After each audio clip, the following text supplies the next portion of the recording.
आजचा प्रश्न आणि त्याला आलेला तुमचा प्रतिसाद आपण पाहणार आहोत। पहिल्यांदा पाहूयात प्रश्न, महाराष्ट्राचे पोलीस नेमके कुणाचे आहेत, कुणाचे वाटतात?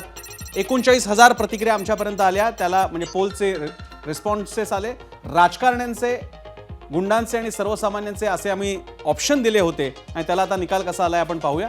त्याचं उत्तर मात्र सर्वाधिक लोकांनी दिलेलं आहे की हे पोलीस सगळे राजकारण्यांचे झालेले आहेत।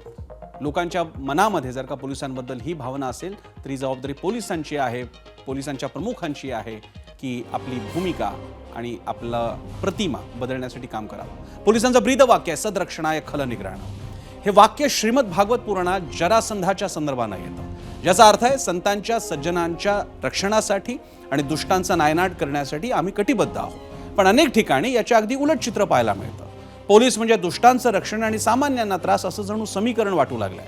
अगदी जीवन मरणाचा प्रश्न असला तरी संत सज्जन सामान्य जनता पोलिसांकडे मदत मागायची वेळ येऊ नये अशीच प्रार्थना करते।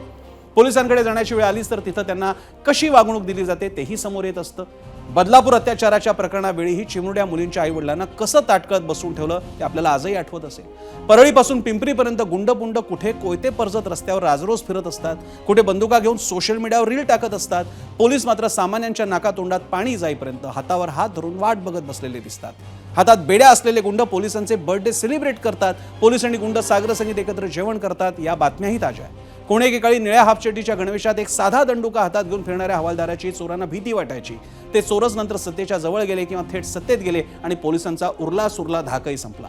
खरी ताकद खाकी गणवेशात नसून खादीच्या कपड्यात दडलेली आहे हे पोलिसांना कळलं आणि सत्तेच्या पायावर पोलिसांनी इमान जणू गहाण ठेवलं असं सर्वसामान्यांना वाटतंय।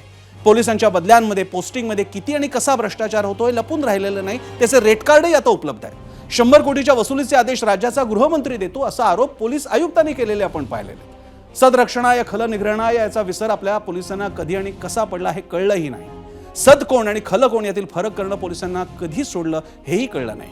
ज्याच्या विरोधात आपण लढलो त्यांच्यासारखेच आपण बनत जातोय, तसं पोलिसांचं झालंय का हे सुद्धा पोलिसांनी आता तपासून बघण्याची वेळ आली आहे। सगळे पोलीस खातं भ्रष्ट नाही, सगळे अधिकारी कार्यक्षम नाहीत हे जनतेला माहीत आहे, पण एक नासका आंबा सगळी पेटी खराब करतो, त्या दृष्टीने पोलीस खातं सुद्धा आता अधिकाधिक नासकं होत चाललंय का याचा विचार सर्वपक्षीय राजकारण्यांनी, सर्व अधिकाऱ्यांनी पोलीस खात्याने करण्याचं हा क्षण आहे। कितीही ऑप्टिमिस्टिक राहिलं तरी चित्र नजीकच्या काळात तरी लवकर बदलेल असं दिसत नाही।